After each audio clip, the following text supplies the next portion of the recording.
It's time for Security Now. Steve Gibson is here. We've got a great show planned for you. Coming up, we're going to say hello to Voyager 1. There's some really interesting news in attempting to reestablish communications. Why is it better sometimes for a security researcher to keep their mouth shut? Steve has some strong words. And we'll talk about the slimy world of 0 days for pay. Turns out you can make a lot of money if your ethics are a little, fuzzy. All that and more coming up next on Security Now. Podcasts you love. From people you trust. This is TWiT. This is Security Now with Steve Gibson, episode 969, recorded Tuesday, April 9th, 2024. Minimum viable secure product. It's time for Security Now. Oh, yes, once a week, a must listen. Steve Gibson and the latest security news. Hi, Steve. Hey, Leo. Great to be with you again for another. Well, we got a bunch of really cool stuff to talk about. Oh, good. The podcast does not have a particularly catchy title. I guess I would argue that the podcast that we titled One was probably It was catchy. Yeah. That was catchy and pithy and all that.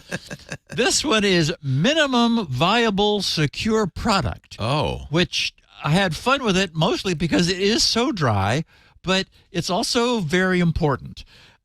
So that's how we're gonna do a close look at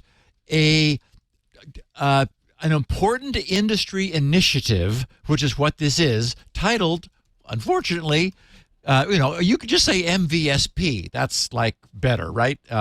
MVSP, but it's Minimum Viable Secure Product, which just acquired an important new contributor. But first, we're going to look at when is it far better for a security researcher to just keep their mouth shut, and what happened in this case when he didn't. Are all internet-based secure note exchanging sites created equal? What's been happening in the lucrative, if slimy, world of 0 days for pay? And what has NASA just learned about the state of Voyager 1? That little intrepid puppy Oh, and by the way, Leo, I watched the documentary you referred to. It's Quieter in the Twilight. Isn't that a great, all about Voyager? I loved that. Really, really fun. Yes. Yeah. Also, I will tell everybody that something momentous has happened with SpinRite, and then we'll take our deep dive into the fascinating, actually it is, because it's going to make a lot of our listeners smile, Minimum Viable Secure Product, because it encapsulates the history of this podcast in many senses. So I think, and of course, a great picture of the week. So for podcast 969 for April 9th, here we go. Love it. Here we go. 969 is on the air. Our show today brought to you by Zscaler. The Z in Scaler, zero trust. Zscaler is the leader in cloud security. No surprise, if you listen to this show, absolutely no surprise that cyber attackers are using artificial intelligence in ways new and novel and innovative to compromise users, to breach organizations, from high-precision phishing emails to video, to voice deep fakes of CEOs, celebrities. It's incredible. It's in a world where employees are working everywhere, your apps are everywhere, your data is everywhere. Firewalls and VPNs are just not enough to protect organizations. They weren't designed, frankly, for these distributed environments. And more importantly, maybe these AI-powered, very sneaky attacks. In fact, in many cases, as we've reported on this show, firewalls and VPNs are the attack surface. That's how they get in. In a security landscape where you have to fight AI, with AI, the best AI protection comes from having the best data. And Zscaler, has the best data. They've extended their zero trust architecture with powerful AI engines that are trained and tuned, not just by past data, but 500 trillion daily signals. Every day, 500 trillion. In a security landscape where you got to fight AI with AI, that's key, isn't it? Zscaler Zero Trust in AI helps defeat AI attacks today by enabling you to automatically detect and block advanced threats, even threats no one's seen before. 0 days. Discover and classify sensitive data everywhere. Generate user-to-app segmentation, which is a great idea to limit lateral threat movement. To quantify risk, to prioritize remediation, to generate board-ready reports, because the board's got to sign off. Learn more about Zscaler Zero Trust plus AI to prevent ransomware and other AI attacks while gaining the agility of the cloud. It's really brilliant. Experience your world secured. Visit zscaler.com/zerotrustai. That's zscaler.com/zerotrustai. We thank you so much for your support, Zscaler. We're working together, aren't we? Steve Gibson. And that is getting ahead. That is like being ahead of the curve to already be up with some, AI. Well, and the thing that's combat tech. When they say 500 trillion signals a day, but if you think about it, you kind of have to constantly be looking out for what's new, what's happening, how are people being attacked. It's always it's changing, and AI makes it possible to change really, really rapidly. So you can see why they want to do that. Anyway, do you have a picture? We have a picture. So I've had this one for a while. I've mentioned having a bunch that were in the queue. I got a kick out of this one because we have a one-story building, sort of. It's like the side of, maybe it would be a strip mall or something, where you have the need for roof access, but it's in sort of a public environment, so you just don't want random people climbing up on the roof, right? Yeah. Yet you still need, like when one of the AC units dies or something happens, you need, service people to get up. So you've got a ladder running up the side. Now, okay, how do you lock the ladder? And you've just seen it. Yes. Go ahead. So this is clever in a way. So how do you lock the ladder? Ladder's got rungs. I know, it's great. So some clever individual figured, okay, we're going to put a hinged sheet metal panel like across the front of this ladder. And we're going to lock it with a padlock, and only the manager of the complex has the key for this padlock. Brilliant. And so basically it's completely closing off the rungs of the ladder. Yeah. So, you can't climb up a smooth surface. No. It's just, okay. Can you? No. Now, unfortunately, the ladder is mounted to the side of the building with a set of rungs that are exactly ladder-like. So, if I wanted to climb up the side, up on the roof, how would I do it? Well, I just go up the side of the ladder where the rungs are mounted to the side of the building until I get above the sheet metal sheet. Then I can switch over and climb up the rest of the ladder. Wow. So, they handily give you a ladder on the ladder, which is great. Yeah. Well, we have here a failure of imagination. Or malicious compliance, The guy who installed it said, I know this is useless, but that's what they're paying me to put in. So this will serve you right, serves folks. him right. Yeah. Thank God it's got a padlock. That's all I can say. That's hysterical. Oh, my God. Wow. Okay, so what year is it, Leo? It's 2024, 2024, right? I believe. Yes, sir. Okay. Yes. It's still the case that publicly accessible, internet-connected, high-profile devices are being found to have manufacturer hard-coded remote access credentials. Now, I suppose that would be more difficult for us to believe if it wasn't so long ago, and it wasn't that long ago, is what I meant, that Cisco's own internal audit of their devices which was spurred, and we covered this on the podcast, by repeated discovery of their own hard-coded credentials in their equipment, kept turning up instance after instance of the same thing. So, like, it's not shocking, but, because, here even the market leader at the high-end enterprise-grade networking gear was suffering from the inertia of the way they'd always done things before, even a decade after it had really no longer been safe to do that. Okay, so it's taken some time, but as we've been discussing more recently, we're kind of coming to an agreement, and we're going to see more of this agreement here at the end of the podcast, on a set of straightforward and widely recognized best practices. So I've just put out 5 of them here. No default manufacturer set credentials of any sort anywhere, right? The first time a device's firmware boots, it should see that its credentials are blank.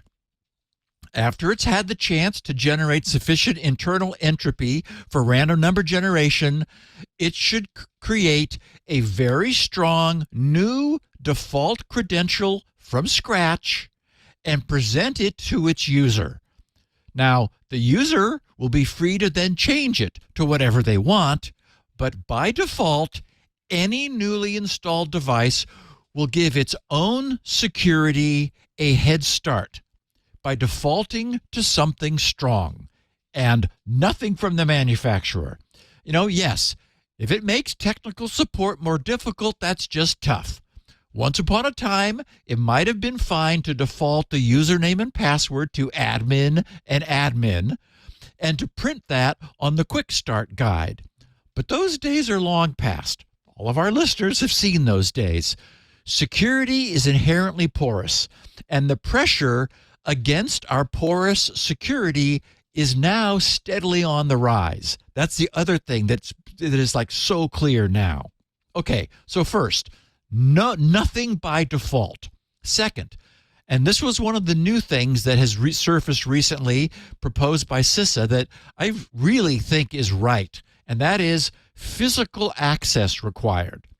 Changing the security of anything in any dangerous direction, like turning on UP&P, which should certainly not be on by default, including that administrative and a username and password we were just talking about, must be accompanied by a physical button press, either beforehand to enable admin access for some period of time, or afterward to confirm the application of the new settings into the current setup. And yes, again, that will make fully remote admin impossible, but it will also make fully remote admin by bad guys impossible, right? And we've seen over and over again that it's not actually possible to have one without the other. So yes, it'll be inconvenient.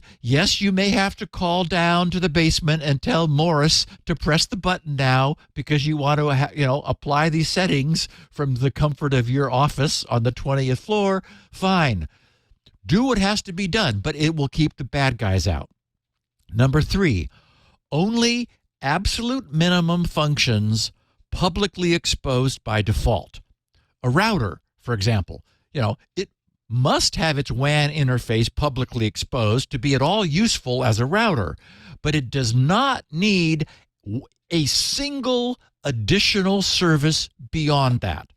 So, therefore, not one additional service should be bound to that interface, the WAN interface, without explicit manual enabling, accompanied by clear caution notices, and yes, pressing a physical button on the router. And needless to say, when that service is instantiated, it will start off with a fully random and strong username and password. We know how to do this now. 4, autonomous firmware updates received and applied by default.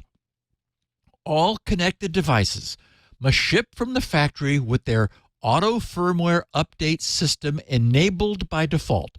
Again, it can be turned off, but everything should default to most secure.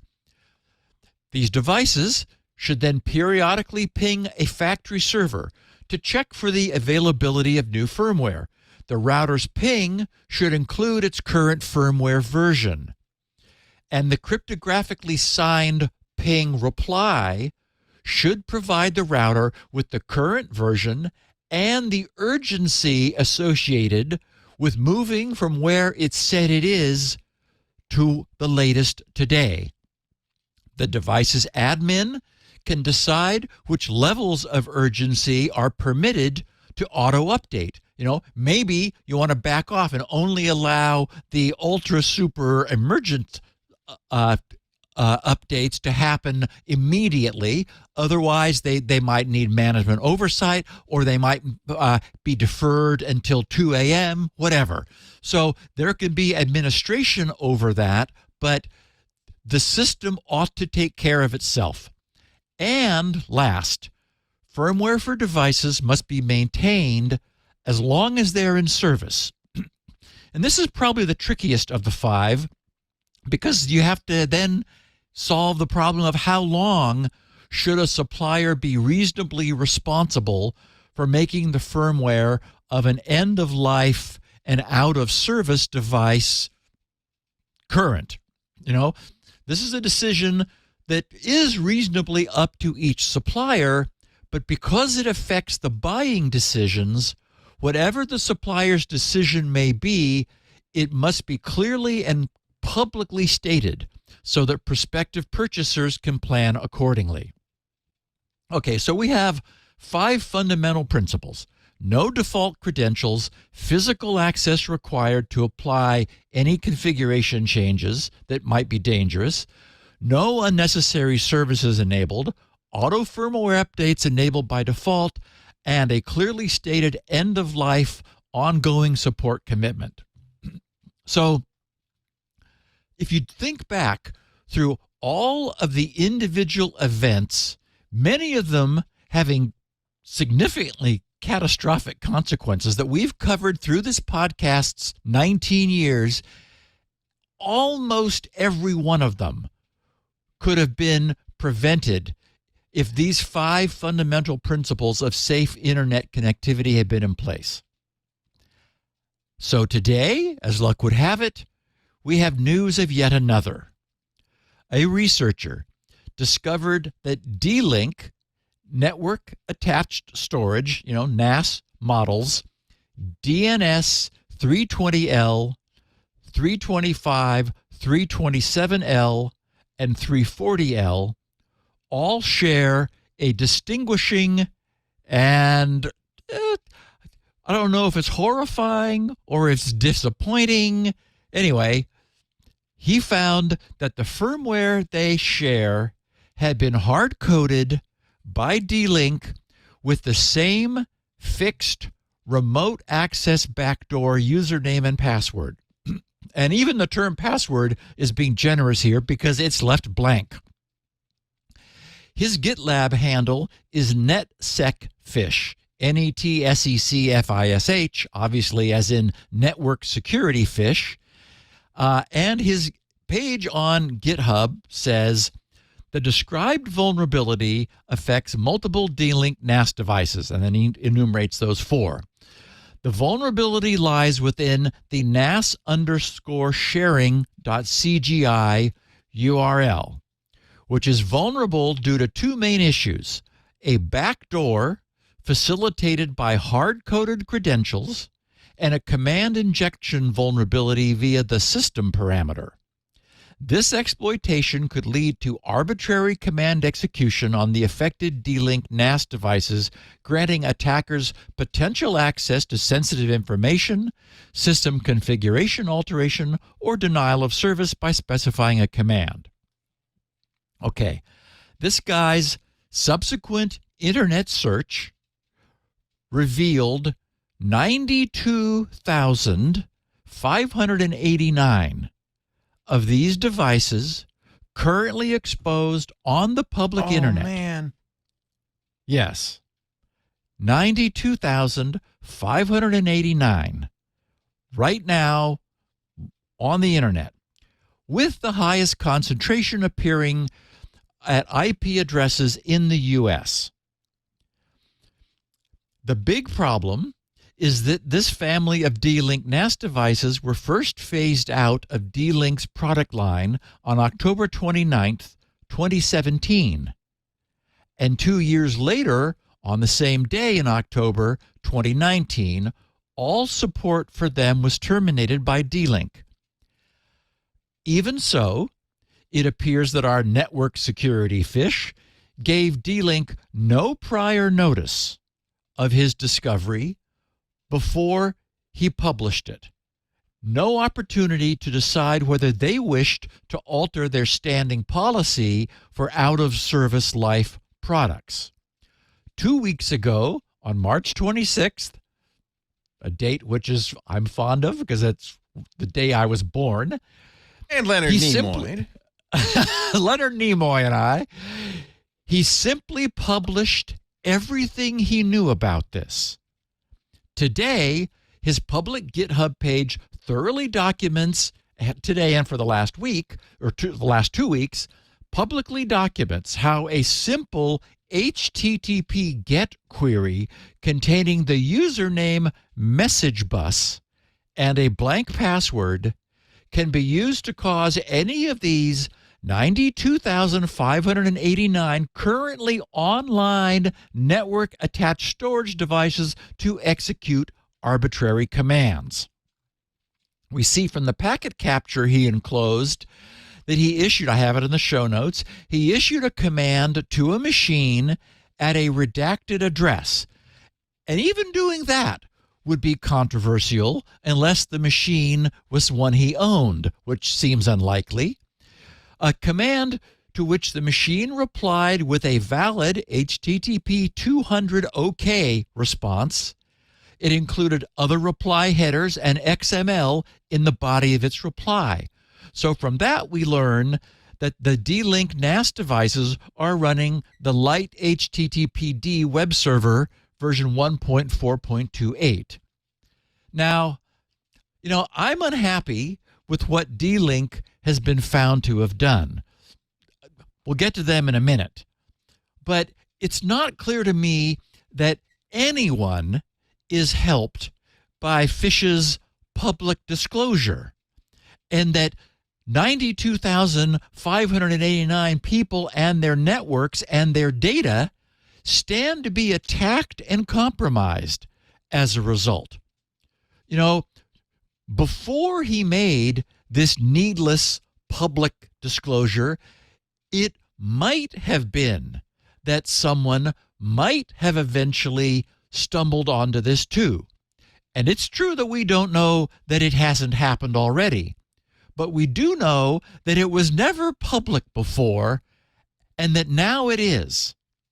And another lesson we've learned through the years of shared experience on this podcast is that the height from which the fruit is hanging matters a lot. Far more low-hanging fruit is plucked than high-hanging fruit. There is an endless supply of script kiddies able to issue a series of simple HTTP GET queries. And how are any of them going to be able to resist any target as tempting as this? This is the definition of a script kiddie class vulnerability.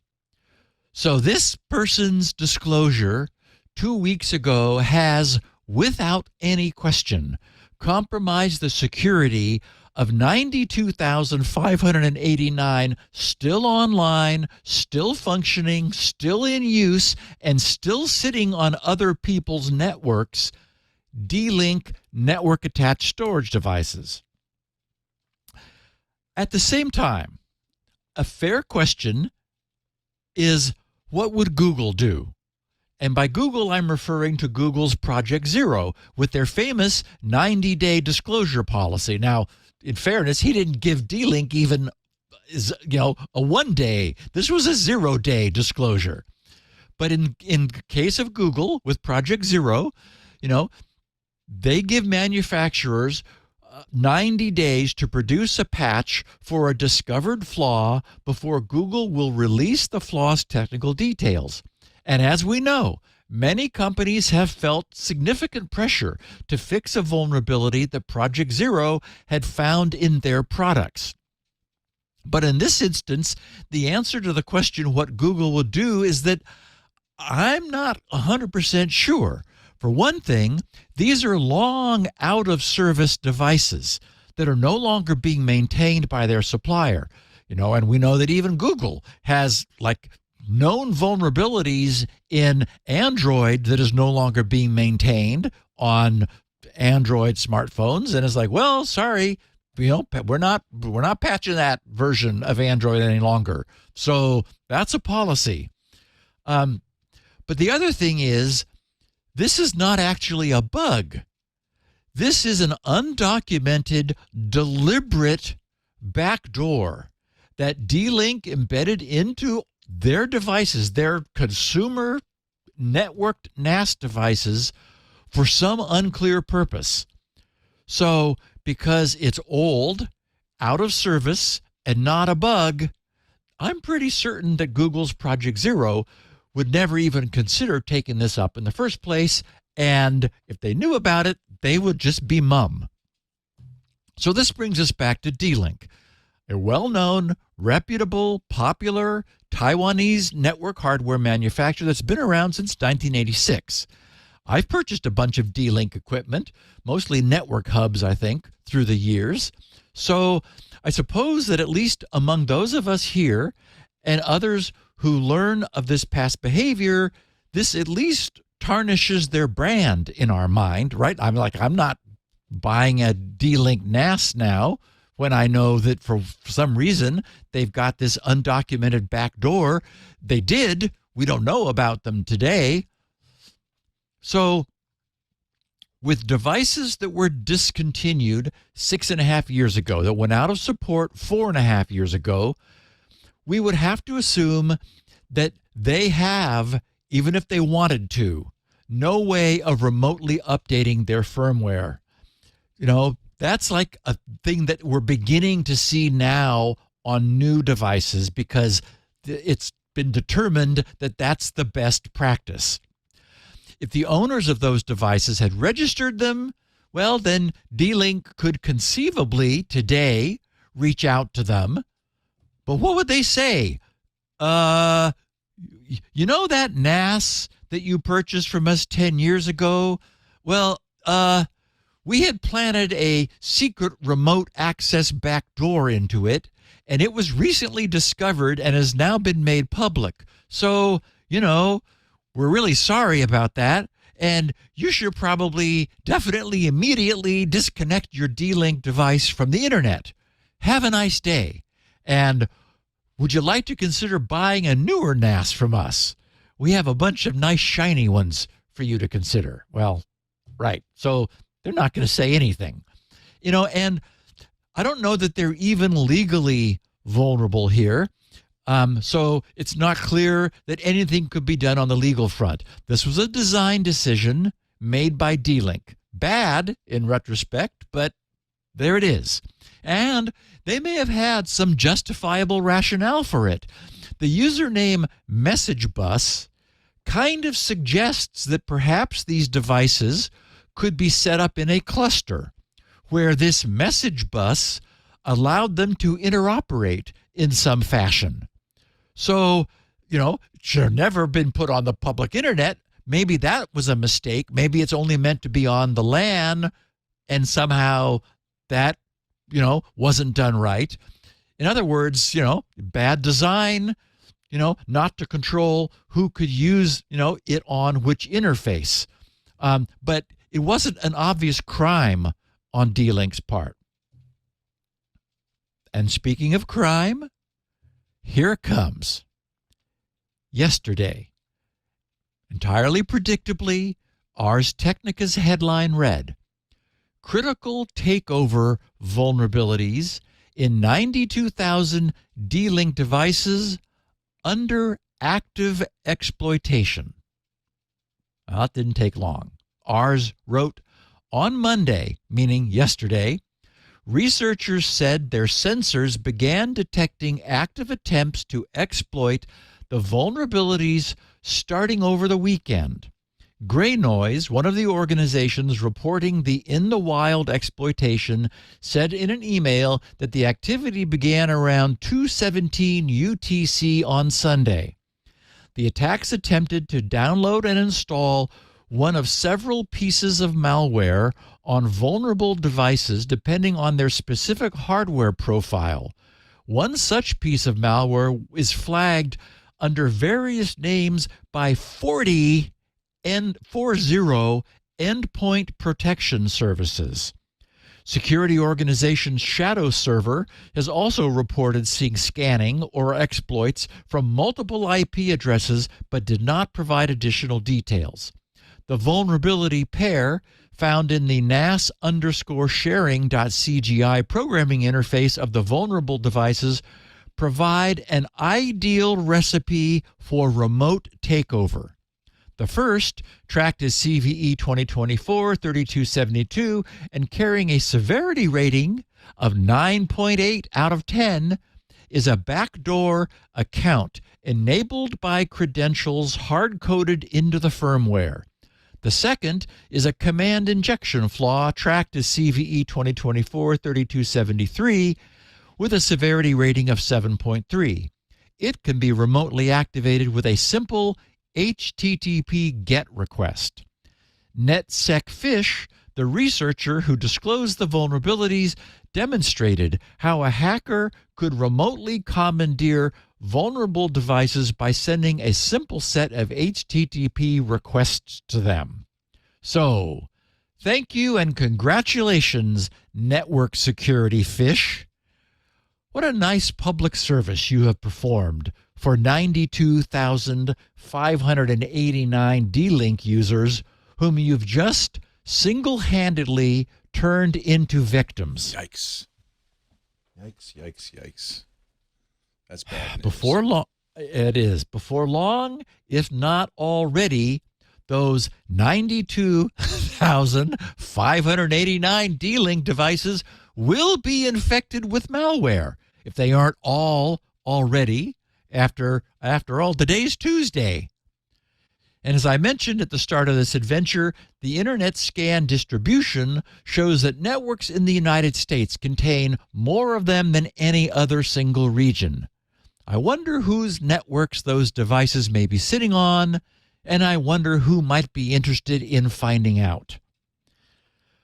So I suppose the final takeaway lesson for us is that complex devices of this sort that are no longer being actively supported cannot be used safely, at least not in settings such as connected to the internet, where the security risk is high.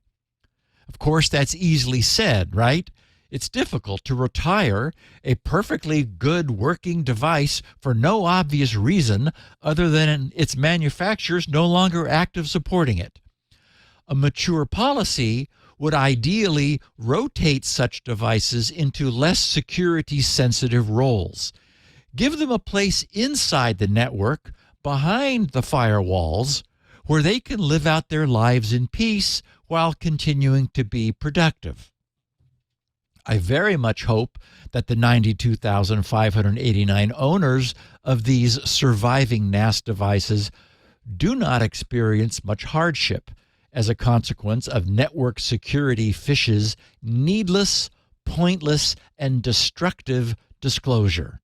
It should be clear that there are times when it's far better to just say nothing. Wow. You know, It's like he's showing off, really, right? Yes, that is all it. As there's no other justification, Leo. Nobody's learning a lesson. D-Link can't do anything about this. They won't do anything about it. It is just hubris. It is just ego. It is just, hey, look what I did. Look what I found. But he could have said this without. I mean, well, better to say nothing, right? but he gave a complete, here's how you attack 92 plus thousand wide open, innocent devices that are never going to be patched. It's just like, hey, here, take them over. I guess. Install malware, create a botnet. See whose network they're on, pivot, and because who knows? Some enterprise, some IT guy could have said, "Hey, I have one of these at home, works great. Let's buy one for the company." And so it's on the enterprise's network. Someone's going to get in, pivot, now have access to their LAN from this device that is straddling the LAN and the WAN, and install ransomware on their network. Oy. Why? Because some guy says, hey, look what I found. It could have been worse. He could have sold it to Zerodium, right? I mean, at least True. he didn't sell it to a nation state. Not that they would have paid much for it, but still. No, although I'm not sure that this isn't worse, because now it's a feeding frenzy. It's free. Again, he's giving it away. Well, it's every script kiddie who ever had a wget command, Right. Or a right. what's the other one? The Curl. famous Linux curl. Of course. It's like, wow. Yeah. So Leo, on that happy note, let's tell thanks our for cheering me listeners up. why we're here, and we're going to find out why you don't want to use a private note sharing site. Oh, interesting.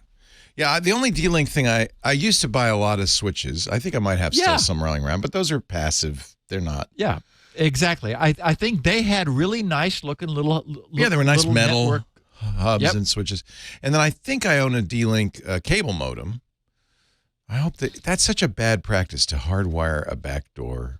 Oh, Leo, it's just depressing. I mean, at some point we need legislation where you're responsible. You're responsible. Yes, exactly. If something happens because of what you did, you are now liable to you're on the ending on the receiving side of lawsuits, because you just can't do it. Our show today, Steve, brought to you by a name you'll remember. A name we never forgot because we use it. ESET. Love ESET. With ransomware, data breaches, cyber attacks on companies becoming increasingly prevalent, it's important to have proactive security in place, ready to stop threats before they happen. You need your digital guardian. You need ESET. On average, it takes, these numbers are so, when I read these, I go, oh, this is awful. On average, it takes 277 days to identify and contain a security breach. Meanwhile, you're in trouble, right? During the breach, time is your enemy. You got to act fast. That's why you need ESET's MDR, your Managed Detection and Response Service. Get it? MDR. That brings threat management right to your doorstep, tailored to fit the size of your business, which is nice for a small business like ours, right? Or your current cybersecurity needs. With ESET's MDR, you'll get 24/7 cybersecurity coverage with a potent blend of AI-driven automation, human expertise too. I think the both together is actually really critical, bolstered by cutting-edge threat intelligence. And with professional support backed by ESET's teams of renowned researchers, resolving issues now suddenly becomes a manageable task. That's kind of breathe a sigh of relief time. Let ESET's MDR help you save time, resources, and money. We use ESET. We're big fans. I know you will be too. Go to business.eset.com/twit to optimize your security with ESET's Managed Detection and Response Service. That is, again, business.eset.com/twit. We thank him so much for helping us with security now and all our shows and keeping us secure at the same time. Thank you, ESET. Steve? So get a load of this one. Last Thursday, Brian Krebs, of KrebsOnSecurity.com fame, who really likes doing, deep security research, posted a piece that just makes you shake your head. He wrote, a cyber crook who has been setting up websites that mimic the self-destructing message service Privnote, spelled Privnote.com, maybe Privnote, but Privnote, as in obviously privacy, accidentally exposed the breadth of their operations when they threatened to sue a software company. Wow, this is chutzpah. The disclosure revealed a profitable network of phishing sites that behave and look like the real Privnote. Oh, no. Except Not that, so get Privnote. this, any messages containing cryptocurrency addresses will be automatically altered with a different payment address. Brilliant. It is diabolical, controlled by the scammers. So Brian explains, he says, launched in 2008. Privnote.com employs technology that encrypts each message so that even Privnote itself cannot read its contents, and it doesn't send or receive messages. Creating a message merely generates a link. When that link is clicked or visited, the service warns that the message will be gone forever after it is read. Privnote's ease of use and popularity among cryptocurrency enthusiasts has made it a perennial target of phishers. Who could have seen that coming? Who erect Privnote clones that function more or less as advertised, but also quietly replace their own cryptocurrency payment addresses when a node is created that contains crypto wallet addresses. Last month, a new user on GitHub named Fory, Fory 66399, lodged a complaint on the issues page for MetaMask, a software cryptocurrency wallet used to interact with the Ethereum blockchain. Fory 66399 insisted that their website, Privnote.co, was being wrongly flagged by MetaMask's ETH phishing detect list as malicious, which of course it was. Fory 66399 wrote, quote, with their arms crossed, "We filed a lawsuit with a lawyer for dishonestly adding a site to the block list, damaging reputation, as well as ignoring the moderation department and ignoring answers. Provide evidence or I will demand compensation." So, MetaMask's lead product manager, Taylor Monahan, replied by posting several screenshots of Privnote.co showing that the site did indeed swap out any cryptocurrency addresses. After being told where they could send a copy of their lawsuit, 4E66399 appeared to become flustered and went silent.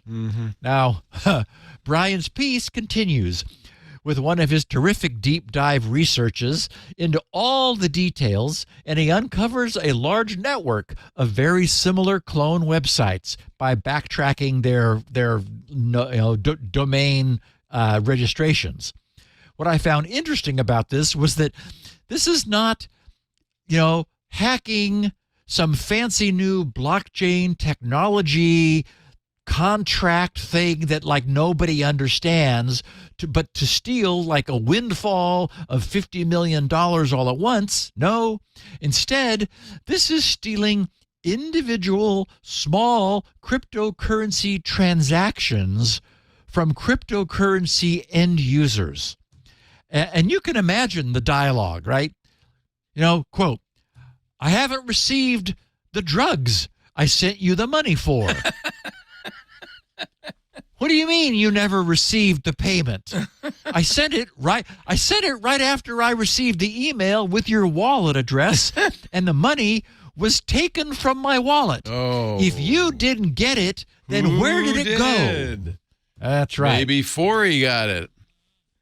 Well, gee, it appears likely that it may have made its way into some Russian's pocket. Right. Perhaps because you are not paying close attention and use Privnote.co or Privnota.com or privatemessage.net or privatenote.io or tornote.io or privnode.com or privnate.com or prevnote.com. Believe it or not, Brian's research traced each of those Privnote.com malicious copycat domains back to a handful of apparent Russians who have been enjoying fleecing the corrupt Western capitalists. So, we know that it's entirely possible to create a simple website that encrypts a visitor's note on their PC so that it cannot be decrypted except by another third party. The problem is the technology required to do this is not readily visible and auditable by a site's user, nor would they understand the, crypto code even if it was visible. The site clearly and cleanly claims that they're unable to read anything that's being sent. And, the unwitting user has heard of such sites like Privnote.com that's authentic, and that site arranged to do just that. So it's got a terrific reputation. And Privnote.io, well, it looks the same. So it's probably just the same people who also got that cool.io domain. And it's one fewer characters to type. Might as well use Privnote.io instead of Privnote.com. What could possibly go wrong? And after all, Privnote.io, it says it cannot read anything that's sent. So let's just copy and paste our wallet address into it. Right. Good luck with that. Okay, Leo, let's take one more break. We're gonna talk about Crowdfense, a new upstart to give Zerodium a run for their money. That's why Zerodium was on my mind, because we talked about this on Sunday. Yeah. Yep. And they're offering big bucks too. Woo! They are. Man, wish I knew how to hack. You wonder why so many of our sponsors on this show are security companies? Now you know. Now you know. Our show today brought to you by Lookout. Yep, today every company is a data company, right? That means every company's data is at risk. Cyber threats and breaches and leaks. These are the new norm, and cyber criminals grow more sophisticated by the minute. At a time when boundaries no longer exist, what it means for your data to be secure has really fundamentally changed. Enter Lookout.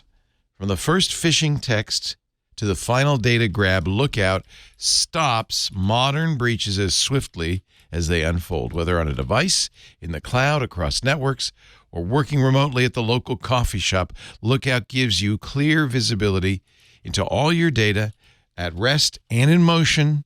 You'll monitor, you'll assess, you'll protect without sacrificing productivity for security, because this is the new normal. With a single unified cloud platform, Lookout simplifies and strengthens, reimagining security for the world that will be today. Visit lookout.com today to learn how to safeguard data, secure hybrid work, and reduce IT complexity. That's lookout.com. You need it. You need it. And Steve's going to tell you why right now. Holy cow. Whoa. We talked a lot about Zerodium in the past. They're the folks who offer extremely large bounties for new and unknown zero-click vulnerabilities. And unlike the good guys at HackerOne or Zero Day, these creeps sell these 0 days, doubtless at significant profit, to unknown but certainly big-time buyers, such as Israel's NSO group for use by the Pegasus spyware, and almost certainly to governments and intelligence services around the world.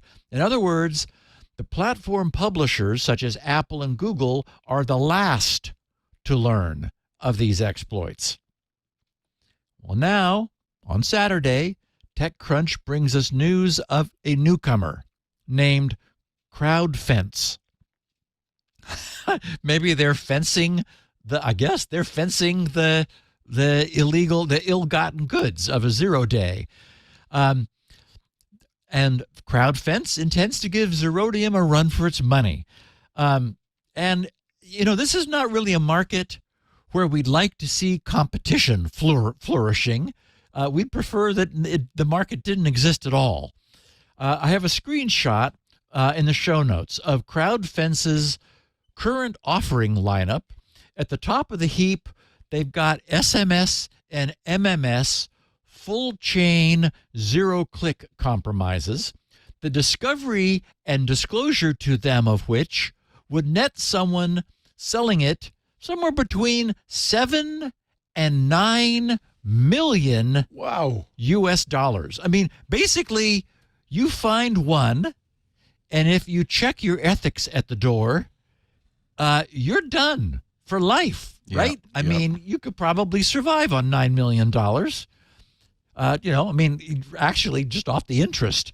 Okay, so in this case, full chain means something that gets the entire job done, not just look, it crashed, but, look, we now have root access to do whatever we want sort of thing. A full chain zero-click for Android brings in $5 million, whereas the same thing for iOS is priced at between $5 and $7. And these are all just within the top-paying mobile platform category. Crowdfense is also interested in mobile apps, other mobile things, desktop, virtualization, baseband, meaning, the radio that underlies our smartphones, enterprise, web apps, and more. TechCrunch's headline was, "Price of zero-day exploits rises as companies harden products against hackers." Okay, well, that's good. With the subheading, "A startup is now offering millions of dollars for tools to hack iPhones, Android devices, WhatsApp, and iMessage." TechCrunch writes, "Tools that allow government hackers to break into iPhones and Android phones, popular software like the Chrome and Safari browsers, and chat apps like WhatsApp and iMessage are now worth millions of dollars, and their price has multiplied in the last few years as these products get harder to hack." On Monday, startup Crowdfense published its updated price list for these hacking tools, which are commonly known as 0 days because they rely on unpatched vulnerabilities in software that are unknown to the makers of that software.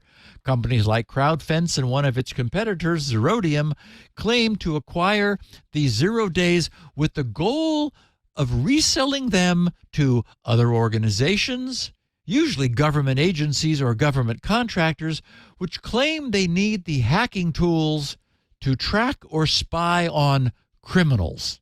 And of course, we have lots of evidence we've discussed through the years on this podcast that, politicians and political activists and, enemies of powerful people, whoever, end up getting spied on, not just intelligence services tracking, known bad guys.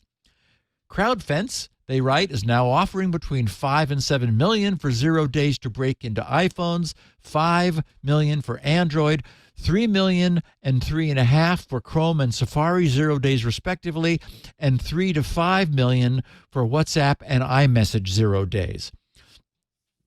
So the increase in prices comes as companies like Apple, Google, and Microsoft are making it harder to hack their devices and apps, which means their users are better protected. Okay, and so in other words, of course, as 0 days become more rare, they naturally become more valuable. It's good news for everyone that they are becoming more rare. TechCrunch continues. Dustin Childs, the head of threat awareness at Trend Micro's zero-day initiative, said, quote, "It should be harder year over year to exploit whatever software we're using, whatever devices we're using. Unlike Crowdfense and Zerodium, ZDI pays researchers to acquire 0 days, on the other hand, not $7 or $9 million, then reports them to the companies affected with the goal of getting the vulnerabilities fixed." So those are the good guys, where you get to keep your ethics with you while you accept, some good money, but not enough so that you never have to do anything and can retire on a beach. Shane Huntley, the head of Google's Tag Team, their TAG threat analysis group, tracks hackers and the use of 0 days. He said, as more 0-day vulnerabilities are discovered by threat intelligence teams like Google and platform protections continue to improve, the time and effort required from attackers increases, resulting in an increase in the cost for their findings. In a report last month, Google said that last year in 2023, it saw hackers use a total of, here it comes, 97 0-day vulnerabilities in the wild. That was last year. In all of 2023, 97 0-day vulnerabilities. And the various spyware vendors like the NSO Group, which often work with 0-day brokers, were responsible for 3/4 of all 0 days targeting Google products and Android. People in and around the 0-day industry agree that the job of exploiting vulnerabilities is getting more difficult. Dave Manchuri, a security analyst with knowledge of the 0-day market, said that hard targets like Google's Pixel and iPhone have been becoming harder to hack every year. He said, "I expect the cost to continue to increase significantly over time." Paolo Stagno, the director of research at Crowdfense, the new bad guys, told TechCrunch, quote, "The mitigations that vendors are implementing are working, and it's leading the whole trade to become much more complicated, much more time-consuming, and so clearly this is then reflected in the price." The first time I read that, I thought, trade? What trade? Then I realized that they're calling this 0-day vulnerability finding and selling a trade. And I suppose it is, though it feels like ransomware gangs talking about their profit. Profit? Yeah. No, it's just trade. It's not. How about theft through extortion? How is that profit? But I suppose that it is sadly profitable, though it hardly seems earned. Anyway, the Stagno guy from Crowdfense explained in 2015 or 16, it was possible for only one researcher to find one or more 0 days and develop them into a full-fledged exploit targeting iPhones and Androids.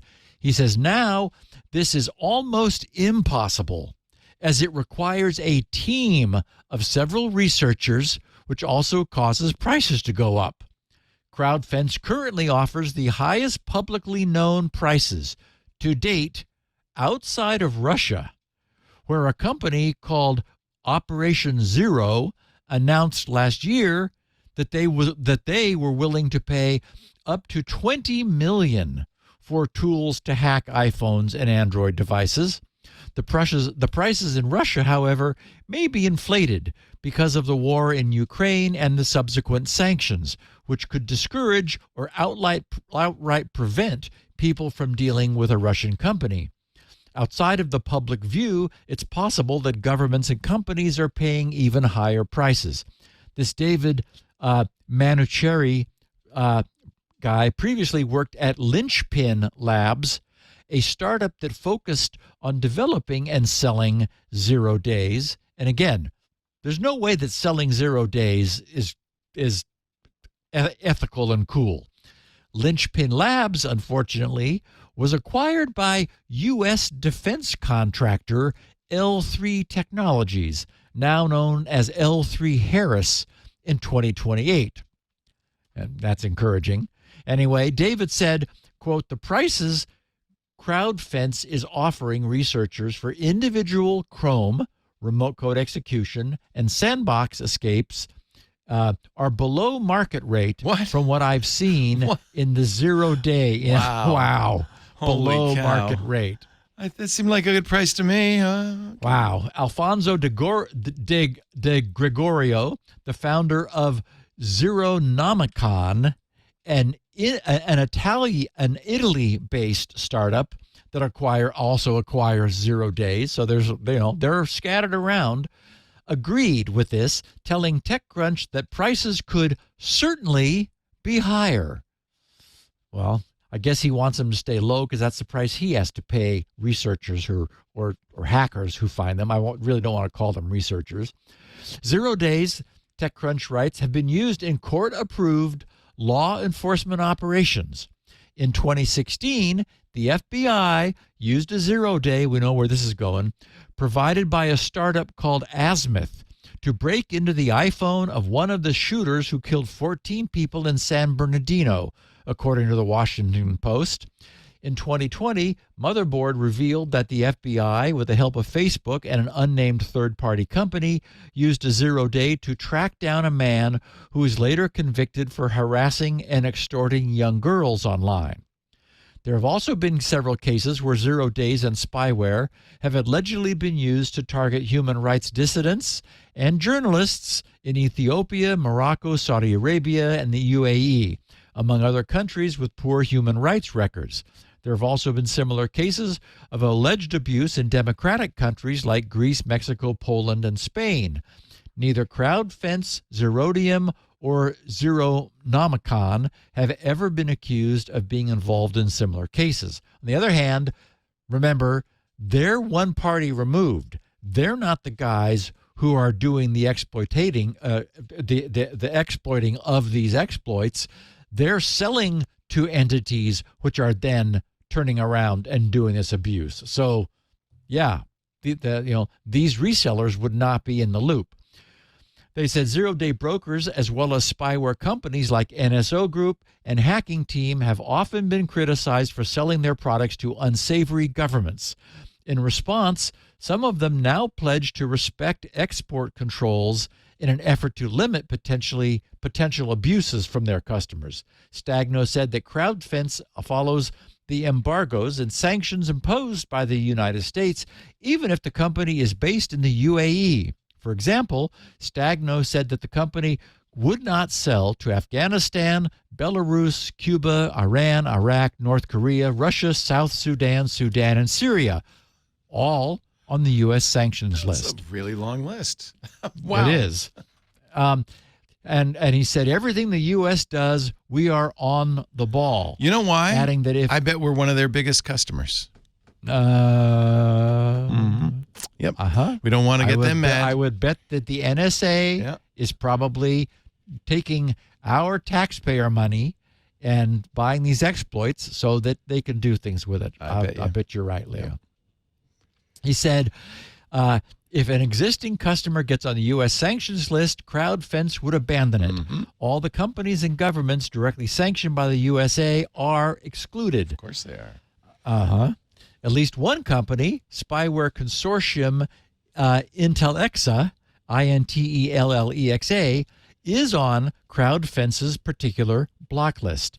Of Intellexa, Stagno said, I can't tell you whether it has been a customer of ours and whether it has stopped being one. However, as far as I'm concerned, now at this moment, Intellexa could not be a customer of ours. In March, the U.S. government announced sanctions against Intellexa's founder, Tal Liyan, as well as a business associate of his, the first time the government imposed sanctions on individuals imposed in the spyware industry. Intellexa and its partner company, Citrox, has also sanctioned by the U.S., making it harder for the companies as well as the people running it to continue doing business. Intellex's spyware has been reported to have been used against U.S. Congressman Michael McCall, U.S. Senator John Hoeven, and the President of the European Parliament, Roberta Metsola, among others. And finally, De Gregorio, the founder of Zeronomicon, declined to say who the company sells to. On its site, the company has published a code of business ethics. Oh, that's wow. right, Okay. because these guys have business ethics, Leo. They're so ethical. I wonder how many sentences or how many words in their ethics statement, which includes vetting customers with the goal of avoiding doing business, quote, with entities known for abusing human rights and respecting export controls. Now, reading about these so-called export controls, one does have to wonder how difficult it would be for any major country on the U.S. sanctions list to establish a behind-the-scenes relationship with another company in a non-sanctioned region to use as a middleman. In any event, I thought that checking in on the state of the zero-day market would be useful. While it may not be good news that prices are increasing, since that significantly increases incentives to find the fewer and fewer remaining 0 days that exist, the fact that the prices are rising because these remaining 0 days are becoming ever more scarce, well, that's certainly good news. I have one bit of miscellany, which is happy. Last Thursday, NASA updated the world with the news of the status of our intrepid Voyager 1 spacecraft. The headline of NASA's posting was, "Engineers pinpoint cause of Voyager 1 issue, are working on solution." They explained, quote, "Engineers have confirmed that a small portion of corrupted memory in one of the computers aboard NASA's Voyager 1 has been causing the spacecraft to send unreadable science and engineering data to Earth since last November. Called the Flight Data Subsystem, FDS, the computers responsible for packaging the probe's science and engineering data before the Telemetry Modulation Unit, the TMU, and radio transmitter send the data to Earth. In early March, the team issued a poke command to prompt the spacecraft to send back a readout of the FDS memory. Is that a Facebook poke command? They poked it. That's similar to a like, but it dates from 1971, so it's not quite the same. The original poke. That's right, which includes the company's software code as well as variables are all being sent back. The computer's software code as well as variables. Wow. Using the readout that they received, the team has confirmed that about 3% of the FDS memory has been corrupted, preventing the computer from carrying out normal operations. Huh. The team suspects that a single chip responsible for storing part of the affected portion of the FDS memory is not working. Engineers cannot determine with certainty what caused the issue. Two possibilities are that the chip could have been hit by an energetic particle from space, or that it simply may have worn out over 46 years. I understand just like that. the rest of us. Yeah. I get that. I can understand that completely. Although it may take weeks or months, engineers are optimistic they can find a way for the FDS to operate normally again without the unusable memory hardware, which would enable Voyager 1 to begin returning science and engineering data. What a miraculous story. Leo, it is astonishing. Isn't it? And when you consider, what is it? Is it billions or millions of miles away? It is astonishingly far away. How can that thing be pointing at Earth? I mean, it's a fraction of a degree at that distance for its antenna, the directional dish, to still be perfectly aligned. To me, that's what is stunning. Amazing. Yeah. And they don't have enough power to send a broad beam. It's got to be a fairly tight beam. So right, and amazing. The power is dropping as we've covered through the years. They're using a radioisotope based system. Basically, the decaying radioisotopes are heating a thermocouple, which is generating the power to drive this stuff. And they've had over time, as less and less radiation is being produced, because it's just winding down, the power produced has diminished. So they've been having to judiciously turn off successive instruments of their total instrument package because they're looking at the total number of watts being generated. It's just astonishing. It is 15 billion miles. That's insane. It is incredible. Insane. 46 years, 7 months, 4 days, 9 hours, 4 minutes, and 23 seconds. 15 billion. That is insane. I almost feel like that can't be right. I know. and how can it still be pointing with enough accuracy at us? That's mind-blowing to me. 22 hours and 22 and a half hours light distance away. That's how did it happen? Oh, and there you just scroll by the instruments, which are now on and off on both of the status. Devices. Yeah. So one is the first column. Plasma science is off. Imaging science is off. Interferometer spectrometer is off. Quite a bit, but there's still 4 science projects still on. Yep. Cosmic rays, low energy charged particles, and magnetometer. Wow. Oh, and plasma wave subsystem still on. Yeah. And actually, we learned that when Voyager 1 passed out of the heliosphere, the models which cosmologists and astronomers had made were found to be wrong. So it was never expected to be anything other than a flyby some of our planets to take some pictures, but it just wouldn't die. So it kept on going, and it had so much useful instrumentation on it that they're learning new things still, which are still valuable.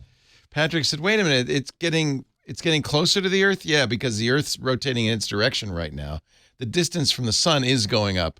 It's 15.1 billion miles from the sun, or 163 astronomical units. So that means that it's moving away from the sun more slowly than the Earth is currently moving around and thus toward it at the moment. It's gaining, and then of course as the Earth, processes, it will go the other way, and it'll gain faster.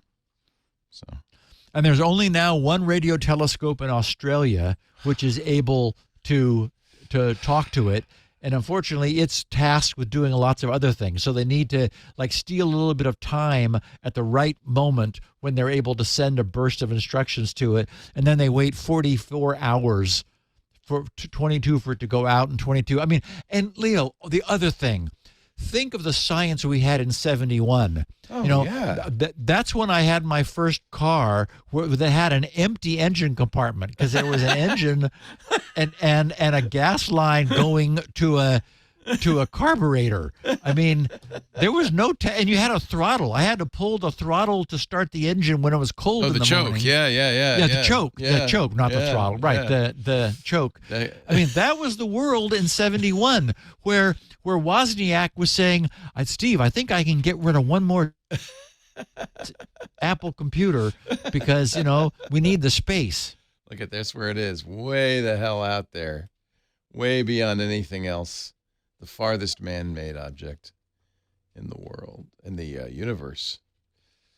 Unless there's other men elsewhere, but we don't know that. So, yeah, I don't know where that Tesla coupe is at the moment. A lot closer, I can promise. Yeah, I think so. Wow, just a great story. It's such a great story. And again, 1971 technology. It's just astonishing. Well, but in 1969, we landed on the moon 2 years before that, and we're having a devil of a time doing it again. So Maybe those guys back in the 60s knew something. Yeah, the bits were bigger, and so they were more robust back then. What you want is bigger bits, really. Yeah, our bits have gotten way too small. And speaking of bits, I was Yes. tempted to name this podcast SpinRite 6-1 because what happened Sunday afternoon means so much to me. But, since it doesn't mean that much to the rest of our listeners, that didn't seem appropriate. What happened on Sunday is that I finally updated GRC for the first time ever to begin offering 6.1 as its official SpinRite. Wow. So 6.1 is finally what new purchasers will receive when they go to GRC for the first time. So, it's huge for me. I've been living with my commitment to offer, and I don't have the website all click. Oh, but yeah, if you so go it's to the still top, 6.0 Leo, right here. I know. I just got this done. If you click on the menu under SpinRite in the top left, Okay. there's a little, and Upgrade then you'll to see 6.1. Okay. Yep.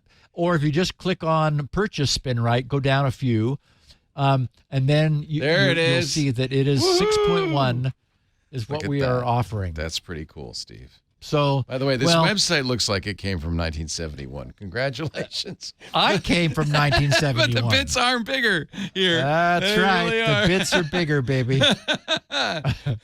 Is the website written in assembly? Tell the truth. It's all hand coded. I wrote it in nice. HTML Nice. and before Static HTML. CSS even. Yeah. And I do look at the code and it hurts actually. And I've had a number of our listeners who've said, Steve. No. don't I'm a listen to 'em. website designer. Let me fix this No, for free. don't. I will be happy to fix it for Okay. free. And I want to do it. One of the problems I had with employees was they were having all the fun doing the work. And so consequently, but you update that and then you got to maintain it. Trust me, as somebody with a modern website, stick with what you got. Static is good. I am. Static is Anyway, good. And here's where I've been living with my commitment to offer 6.1 Yay. for so long now. It's been more than a decade. And I felt guilty whenever I've stolen time from that, And now every time I remember that 6.1 is there being sold, it's like, it gives me a great sense Good of for peace. you. Anyway, Yeah. one thing I wanted to mention, though, to our listeners is that after sharing the experience my wife and I had with her Dell laptop during last week's podcast, I did notice an uptick in SpinRite sales. In other words, more yabba dabba doos. Now, I'm fine with that since many people have reported significantly improved performance after running SpinRite at level 3 over an SSD, which is almost certainly going to also improve the long-term reliability of their system. So I can stand behind the benefits that people are likely to see. My only concern was that until the afternoon of this past Sunday, April 7th, which also happened to be my third wedding anniversary, so it was a busy day. Congratulations. Unless those new purchasers knew to then go to GRC's pre-release.htm page, they would have obtained 6.0. So I just wanted to make sure that anyone who may have heard that and been excited and went out to get SpinRite, that they knew that they were getting 6.0, and everyone should go get 6.1. You can just you can use your receipt that you received to bring up the page and download. 6.1 is what we're offering now. So anyone who goes to get it now, who bought 6.0 will get 6.1, or you can go to the /upgrade.html. Greg said to me, my tech support guy, why are we still calling it pre-release? And this was, I think, yesterday. And I said, oh, yeah. So I created another page called upgrade.htm. So you can use that too. Anyway, the second thing I wanted to share was inspired by someone using the handle The Big Bear, who posted it over in GRC's SpinRite news group. After running SpinRite 6.1 on 2 Macs, he said, and now I have 2 Macs tested and refreshed. He said, and it makes quite a difference. The frequency with which the colorful beach ball had shown was starting to worry me, and it has all but disappeared now. and the startup times feel halved at least. He said, wish I'd measured it before and after. He said, documentation is not my strong suit, but I will put it on my to-do list to write an update mentioning the extra hoops required with the latest Sonoma macOS. Now, the reason I'm mentioning that, aside from it being another instance of welcome feedback about my use of the past 3.5 years creating 6.1, is that while FreeDOS and SpinRite will run on Intel-based Macs, getting them to boot from a CD or USB can be a bit tricky. So I wanted to remind any would-be Mac purchasers that this is the reason I created GRC's freeware named Bootable in favor of DOS Boot, although that was, I was tempted to name it that. If you can get Bootable, download it for free. If you can get it to congratulate you on your success in booting it, then exactly the same path can be taken with SpinRite. And as I said, Bootable can be freely downloaded at any time. And GRC's web forums at forums.grc.com contain a growing knowledge base of help for Mac users. And I know that's where this big bear guy will post instructions and more details, although there's already a lot of stuff there because, Mac users have said, hey, how do I get this to go? So anyway, next up is email. I know our listeners can't wait to have for GRC to have a mailbag that they can send things to, and then is to update the documentation, and then this project will be finished. So yay! 3. And now what? Next after this? I know what, but it's a secret. I'm not going to say yet. Okay. So. Smart, wise. I'm going to one thing at a time. I always get myself in trouble by overcommitting and pre-committing. Exactly. And my wife, bless her heart, says, now you're not going to promise anything again, are you? I was like, I'm still recovering from the last promise. Yeah. Well, she's put up with this. If you got married 3 years ago for the entire life of your marriage, maybe it's time to take a little break. No, she is a dream. Yeah, so that's awesome. Yeah. Would you like to take a break, and I will do our last ad of the show, and we can get to whatever it is that the minimum viable secure product. Whatever that means. Not the catchiest name, but a bunch of good ideas. Okay. But first, a word from Delete Me, and this you need to know about because, as you well know, there is no comprehensive data privacy bill that has passed in the United States. They keep talking about it as they have for 20 years. Meanwhile, data brokers have just multiplied like Topsy. If you've ever searched for your name online and you don't like how much of your personal information is available, and if you haven't, by the way, don't. Trust me, it's unnerving. Maintaining privacy, though, is more than just a personal concern. It's a family affair. Now, Delete Me has family plans. You can ensure that everyone in your family feels safe online. This is really a good idea. Delete Me helps reduce risk from identity theft, from credit card fraud, from robocalls, everything under the sun. Cybersecurity problems, harassment, unwanted communications. It's also, I think, a security issue for small businesses or any business because the information about your management and their direct reports is also available online. We know that because we've been attacked, phishing attacks from people impersonating our CEO, sending messages to her direct reports saying, I'm in a meeting, but I need some Amazon gift cards so we can give them to our hosts. So please get these right now. Put them on your credit card. I'll reimburse you, and we can send them out. Now, fortunately, our employees are not idiots. They did not fall for this. But what was very unnerving, very scary, is the idea that they not only knew Lisa and her phone number, they knew her direct reports and their phone numbers, and they knew enough about us to create a credible spear phishing attack. This is why Delete Me is more than just a personal issue.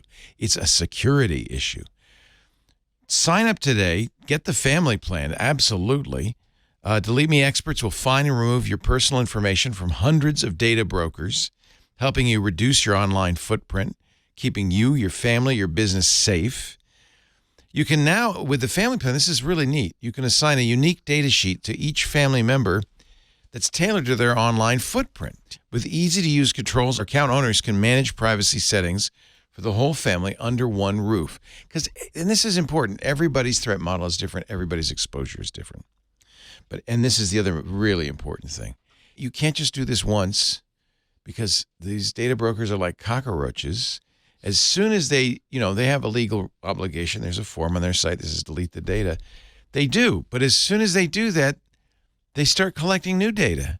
And before you know it, you've got a whole new dossier on you.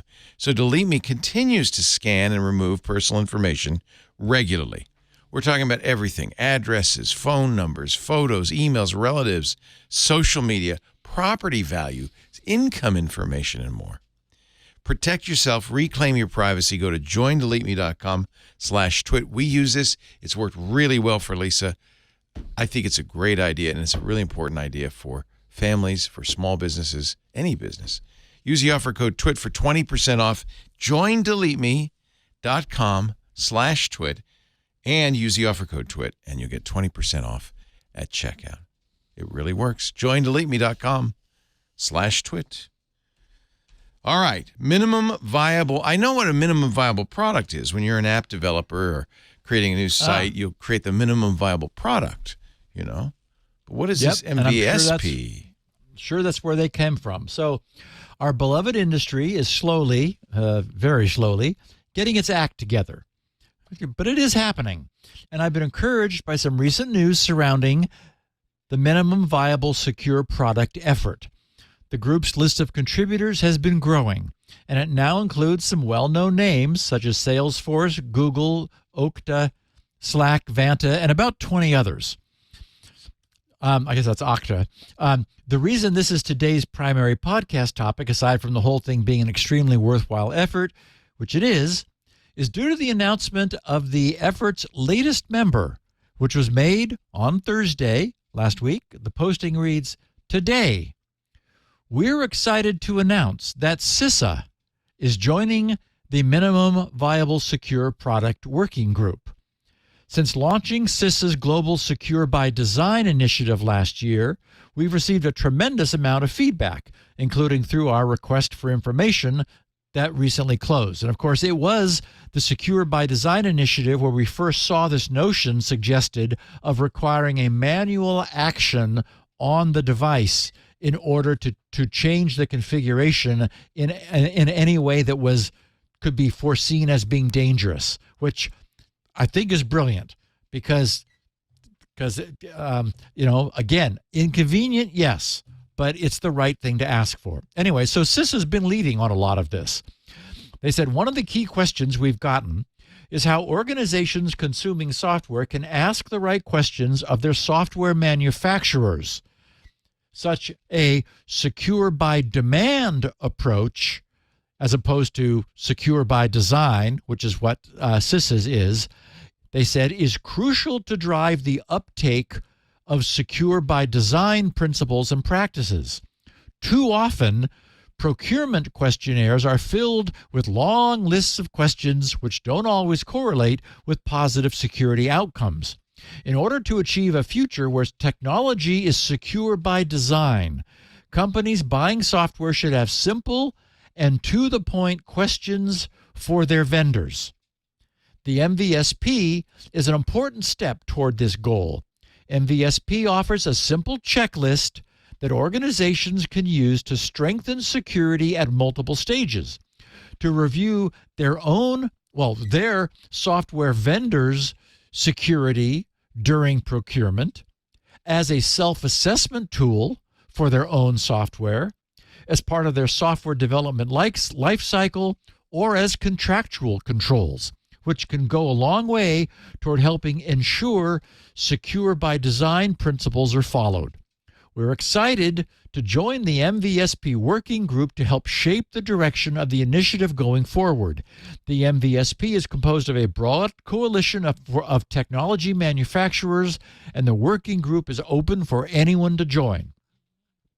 Okay, now, reading through the MVSP's checklist, put a smile on my face, as I mentioned at the top of the show, as I imagine it will for our listeners, since we have carefully examined many of these issues in the past here.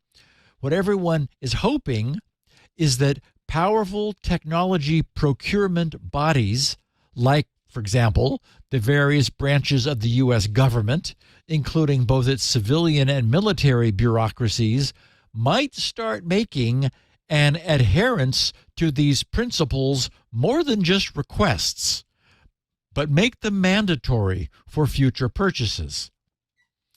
The MVSP website is just mvsp.dev, and they explain their mission by writing, "Minimum Viable Secure Product is a list of essential application security controls that should be implemented in enterprise-ready products and services.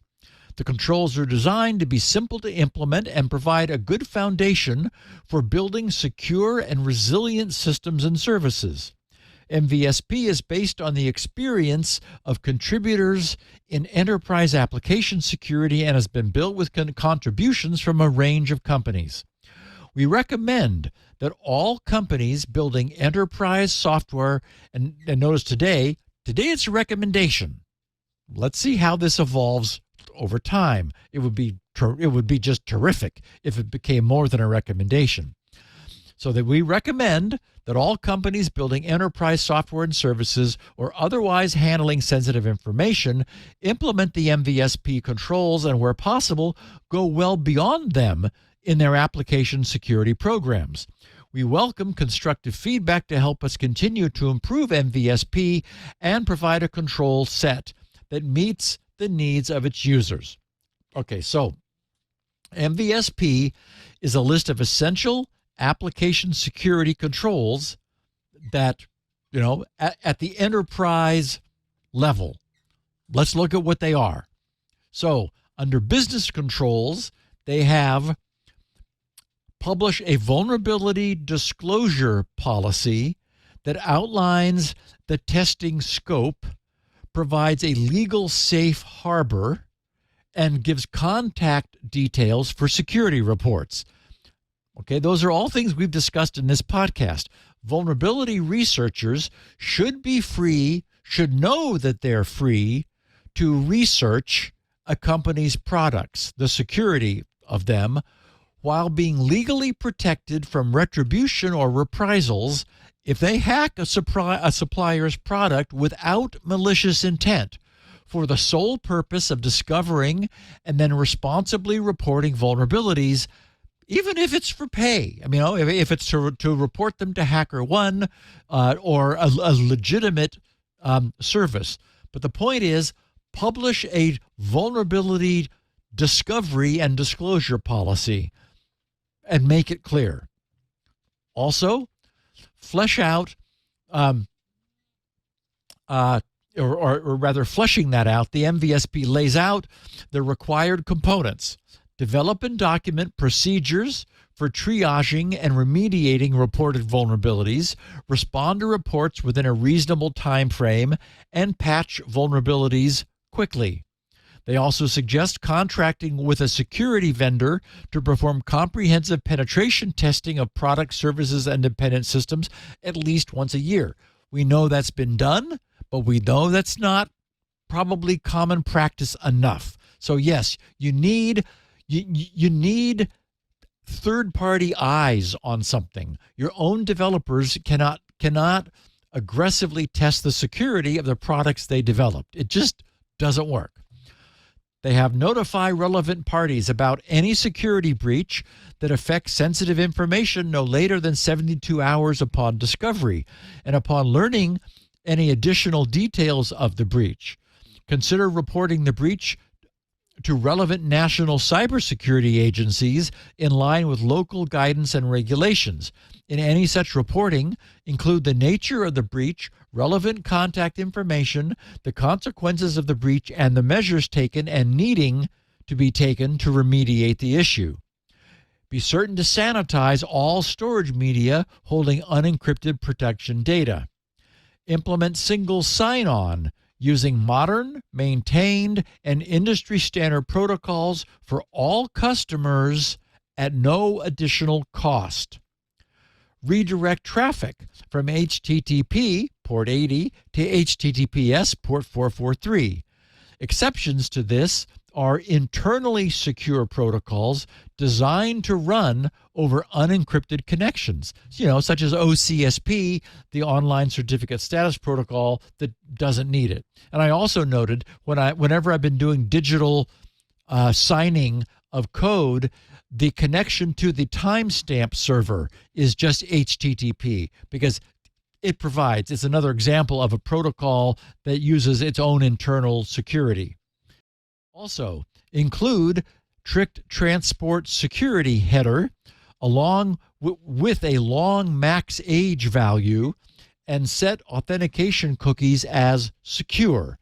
We know that this prevents the browser from ever sending those cookies out over non-encrypted connections. They've got apply appropriate HTTP security headers to reduce the application's attack surface and limit post-exploitation.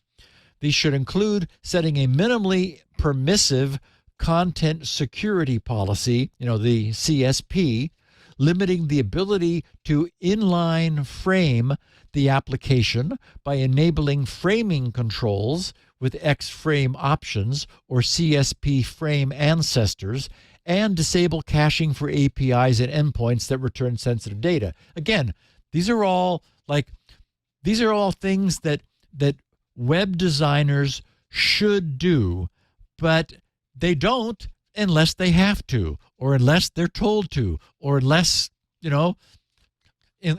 unless there's some policy to make that happen. I remember doing that for the Squirrel queries and responses from the Squirrel server, and it's a little nerve-wracking because especially nerve-wracking to add them after the fact because you're not sure what you're going to break. If maximally restrictive policies are there from the start, when you add a feature and test it and it doesn't work, then you can look at how to make the smallest change required to loosen the policy to allow the technology you want to work. That's entirely different from just not having anything at all where everything works. The problem is lots of things you don't want to have work will then also work. And of course, the MVSP also had a lot to say about password policies. They wrote, if password authentication is used in addition to single sign-on, then, and we have a series of bullet points, do not limit the permitted characters that can be used. Yay! Do not limit the length of the password to anything below 64 characters. Do not use secret questions as a sole password reset requirement. Require email verification of a password change request, and require the current password in addition to the new password during password change. Store passwords in a hashed and salted format using a memory hard or CPU hard one-way hash function. Enforce appropriate account lockout and brute force protection on account access. And do not provide default passwords for users or administrators. And what about the use of security-sensitive third-party libraries? Like Log4j.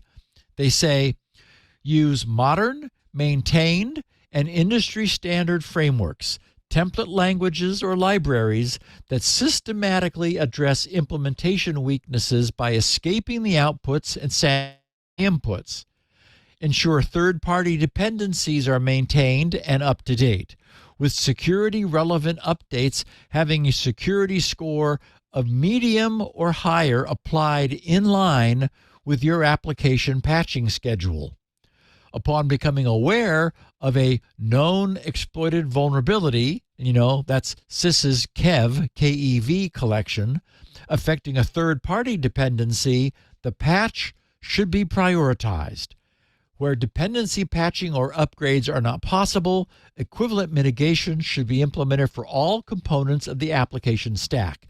And so we can sort of group all of this as things that somebody trained in modern security measures would know, but also things that are, not fun to spend time on, right? It's like, gee, what did you do all last month?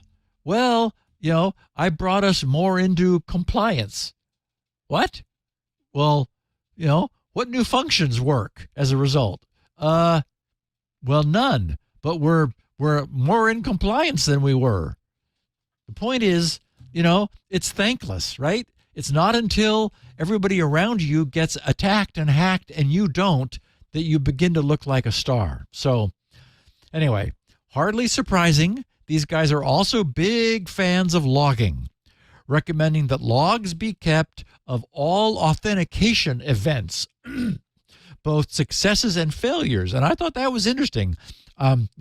Log all security relevant configuration changes, including, of course, disabling of logging, and log application owner access to customer data to provide access transparency. The logs must include the user ID who's involved, the IP address from which anything is happening, a valid timestamp, the type of action performed, and the object of the action. Logs must be stored for at least 30 days at no additional charge. I thought this was interesting to the client or customer. We know that we've recently seen instances where some cloud providers said, well, actually Microsoft in particular, we'll provide you with more advanced security logging, but that's an extra cost option. And as we know, they've backpedaled on that a bit. And not surprising, the logs should not contain sensitive data or payloads. And though it barely needs saying, they recommend using current maintained industry standard means of encryption to protect sensitive data in transit between systems and at rest in all online data storage and backups. And when vulnerabilities are found, they say, produce and deploy patches to address application vulnerabilities that materially impact security within 90 days of discovery.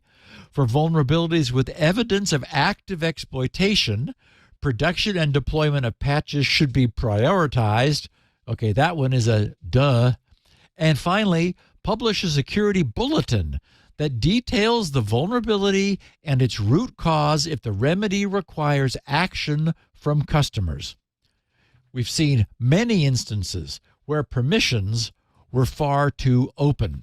We've noted that nothing breaks when everyone can access everything.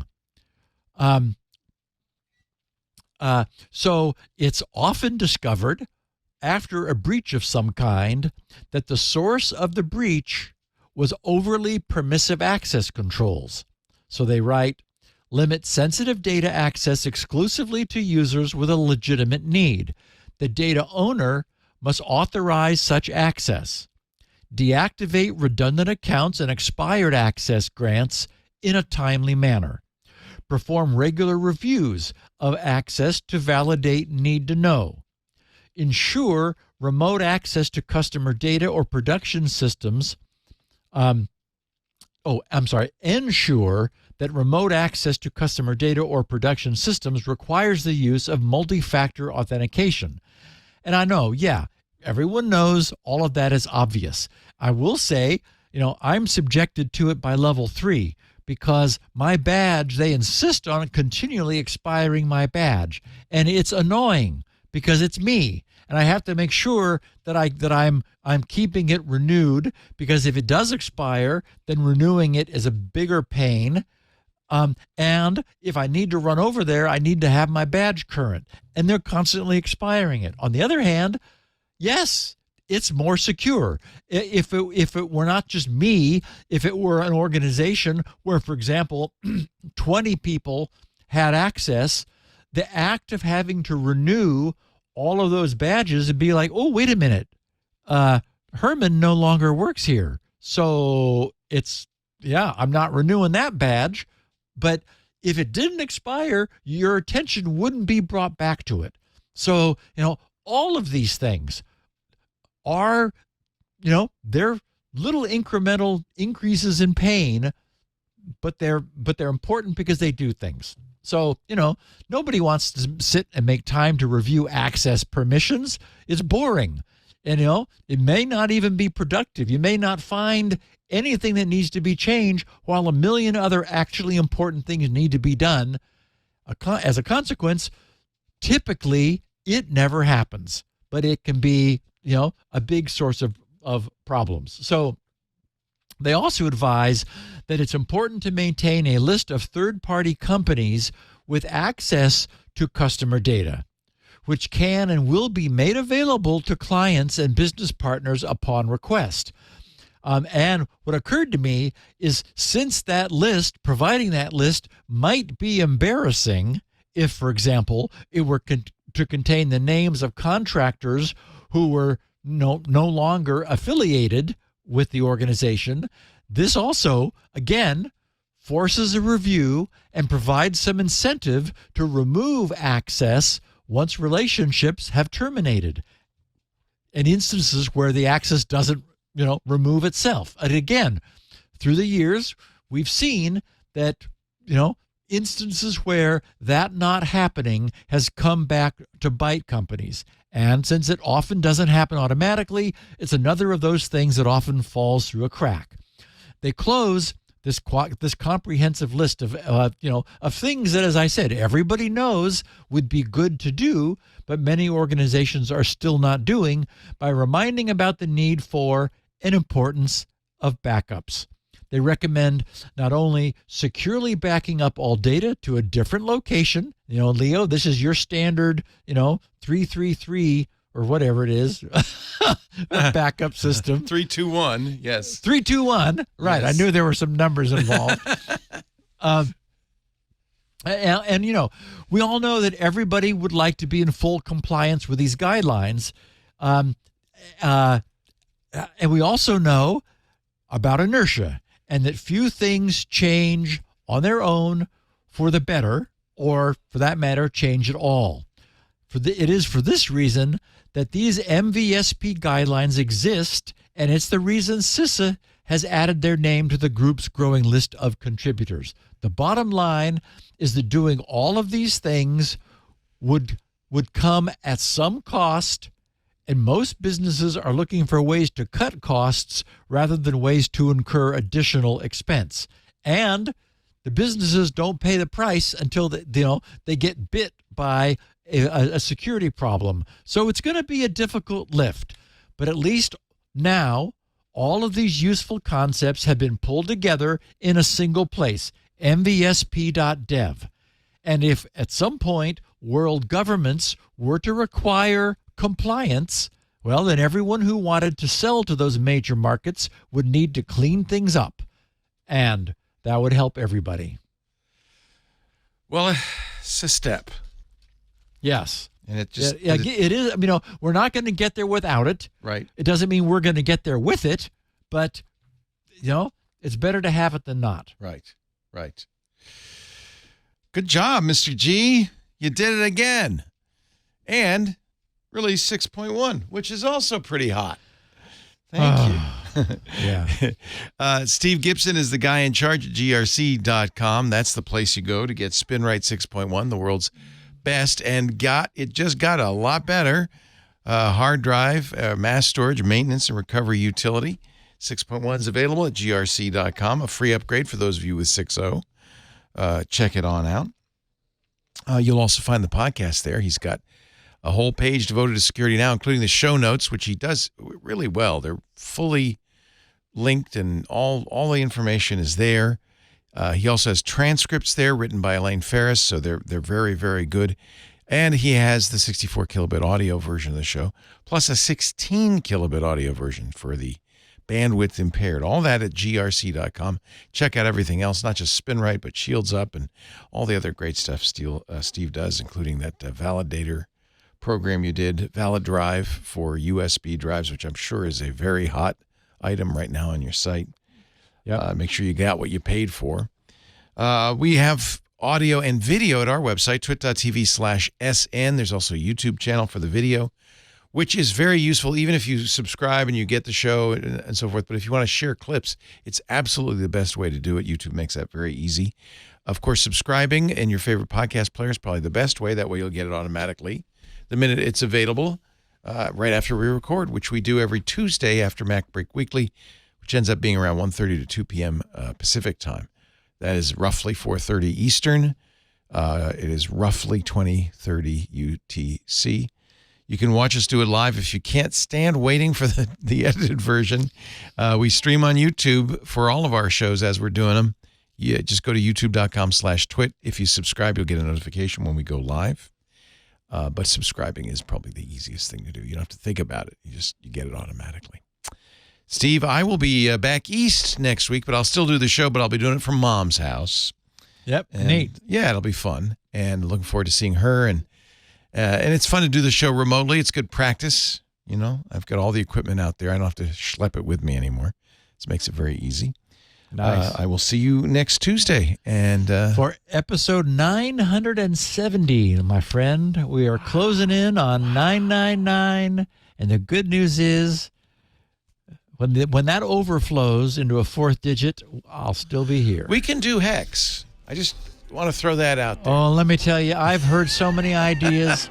Oh my goodness. How about let's make them negative and go down? We could do -1, negative. It's like, that's right, episode -427. That would be funny. That's right. Well, it would give us more three-digit numbers, but all right, Steve. See you. Have a great week. Okay, We'll see my you next friend. time on Security Have a Now. great trip. We'll talk to you next week from Boston. Bye. Security now.